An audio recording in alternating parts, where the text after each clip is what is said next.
Okay. I'm Ron Fortier, and that's Fortier. Okay, and tell me where you are I'm at the Windy City Paper and Pulp Show and tell me why. because I run and produce a company called AIRSHIP27 Productions. And tell me what they do over there at Airship. We produce new pulp anthologies and novels based on starring classic 1930s characters who've since gone into public domain. Pretty much the second tier public pulp heroes like Secret Agent X, Jim Anthony, Super Detective, the Moon Man, the guys who had a huge following back in the 30s, but people have since forgotten. So what we do is we go after today's talented young writers, illustrators, cover painters, and get them to do new adventures. We don't modernize them. We don't change them one iota. It's just adding new adventures to their careers and introducing them to a new audience of pulp readers. So all the settings are still very much in the 30s. That's the flavor of these That's right. books. We do not modernize the characters. See, look, an example would be there were 45 actual Secret Agent X magazines, Secret Agent X Adventures. If you picked up one of our Secret Agent X anthologies, it would be as if you were reading number 46. It takes place in the 1930s. It's the same thing. The only difference being, obviously, the sophistication of the writing today. Obviously, our writers are a little bit more educated and bring that sensibility, but we still look for the same fast-paced action adventure that was the hallmark of Pulp Fiction. And other than the Pulp Fiction stars, what else do you reach out to? Okay, well, yeah, we've started to dabble in other avenues of what Pulp Fiction can, I think, sometimes be synonymous with popular fiction. So now we're going after like characters that are stuck in the cultural consciousness, like Sherlock Holmes. Sherlock Holmes is one of the greatest fictional characters ever created. So we've started a new series called Sherlock Holmes Consulting Detective. And one of the things that we do with our series, which has been very popular for us, is that we basically tell our writers we want stories that Conan Doyle himself might have written. No vampires, no Martians, no time travel, all right? If you read one of our Sherlock Holmes books, you're basically reading a mystery as told by Dr. Watson. Again, done with that traditional feeling, but brand new stories. We've also hooked up with a very talented British writer named Ian Watson, okay, who's actually retelling the Robin Hood mythology. And against a historical background, but again with that pulp sensibility, a fast-paced action story. It's a trilogy. We've published the first two books, and the last one, Robin Hood Outlaws Freedom, will be out later this year. So again, classic pulp characters, characters from modern-day mythology. Now, are there anybody that reaches into the sci-fi fantasy realm, or is it strictly just detectives and? Okay, no, we've dabbled in science fiction. I'll give you an example. This is a thing called The Darkland by a Canadian writer named Andrew Salmon. This is pure science fiction along the lines of, say, Robin Heinlein. All right, we've got Space Opera, which very much like Buck Rogers or Flash Gordon, a series that we created here at AIRSHIP27 called Mars McCoy Space Ranger. All right, and we last year published one of Andrew's books, a thing called The Light of Men, which is one of the most respected books that we've ever put out. It takes place in a World War II concentration camp during the Holocaust. It's a unique kind of thriller with some science fiction elements in it, but again, very historically accurate. So our pulp umbrella very much covers a lot of genres, as the original pulps did. We've got a thing called Weird Horror Tales. This is very much like Lovecraft and written in that same vein. And we've got a Western based on a pulp character called the Masked Rider, which obviously was a clone of the Lone Ranger in the day.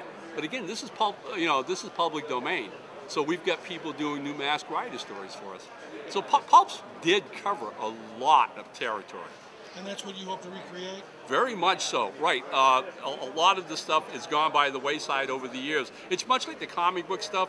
We've seen at pulp conventions people focusing a great deal on the Avenger heroes, like the Shadow, the Spider, Doc Savage, which are very popular and still licensed. But a lot of the second tier stuff has been cast aside or forgotten. And part of the thing that we're trying to do with Airship 27 is to bring it back into the public consciousness. Where is this catalog available? Okay, we have a website online, and I have a postcard. There's a postcard here available someplace, but AIRSHIP27.com, you Google it, it'll take you to our website. We have a website online with everything available here, links. We sell digital copies of our books. Our books are available at Amazon.com, and we also have the same exact book from a print-on-demand outfit called IndiePlanet.com. What's been the general reaction? You've been at this for how long? We've been doing this. The company's been around for 7 years now. Initially, I have to admit, and it was an uphill struggle. When we first came into the pulp community with this idea of doing news stories, we were looked upon like the second cousin, you know, the outlaw cousin or whatever, because really at that particular time, 7 years ago, the whole fandom of pulp collecting was pretty much geared to simply collecting the old original pulps that were turning into yellow and falling apart in people's hands, all right? Or the other thing was facsimile reprints. People were simply reprinting the same books over and over and over again. So here we come, the new kids on the block, telling news stories of these characters. And initially there was some resonance on the part of the old-time collectors who looked at us like, how dare you do this? Maybe this shouldn't be happening. And eventually we started to win them over, only to make them understand that if they love these characters so much and have been collecting them for, God, 40, 50 years, wouldn't they like to see new adventures of Secret Agent X done the way they were done then? When that started to get across, that we weren't modernizing these characters, that we weren't altering them, we were just basically telling new stories, then we started to get new readers, new fans, and it's a wonderful mix, because we're being accepted now by the old community, but at the same time we're bringing in younger readers who see the sensibility of the books we're doing, are enjoying them, and one of the things that we love doing more than anything else is hooking new readers, young readers on these characters, and then literally having them come to these shows and going after the reprints, after the originals, and discovering the original characters. Anything else that I need to know? Not really, except that, like I said, 7 years ago, we had 5 books on this table, all right? Today our catalog is well over 52 titles. We hope to get another 10 books out this year. We'll be back next year, and if you're looking at the table, next year we're going to have 2 tables because we're running out of room. Pulps are very much alive in this country. People are becoming aware of what they are. We're seeing them get the recognition they deserve in films, in paperbacks, and whatever. Pulps never really went away. Clive Cussler's been doing Dirt Pit for years. Lee Child, Doug Preston. There have been people writing pulps. They just disguised it. And there was a time when people didn't want to use that word. Today they're very proud of it, and we're part of that revolution. So here we go. Long live pulps. Nicely said. No.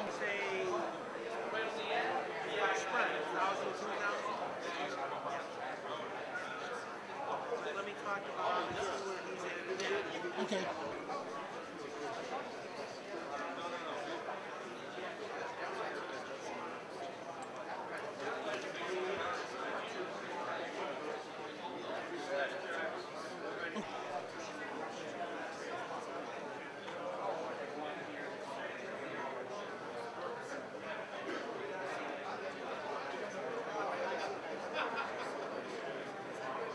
That's the only copy I have.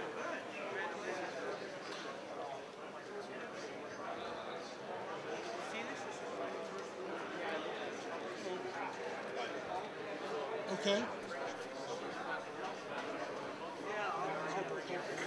Have you gotten any interest from Hollywood or anybody interested in maybe taking one of these characters and do a TV or movie? Not yet. Okay. We've actually. This guy's kind of half bald. Not impossible. That's right.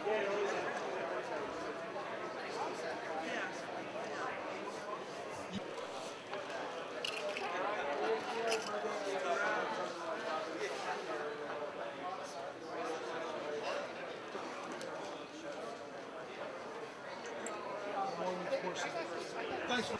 That's It's a good thing. Yeah. It's a good thing.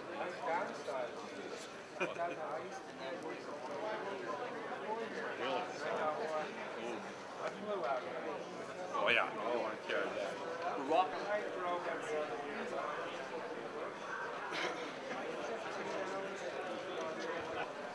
These guys go to Pulp?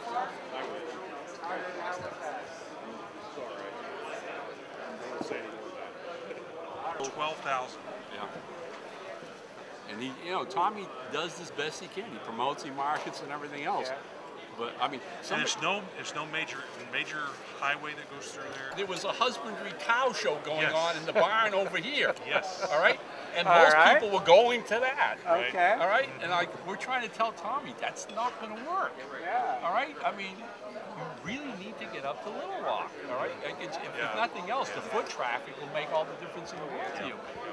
You know, the bigger papers, the radios, to get some advertising and whatever. So it's tit for tat. But I mean, honestly, if it's something you want to do, you know, we at least.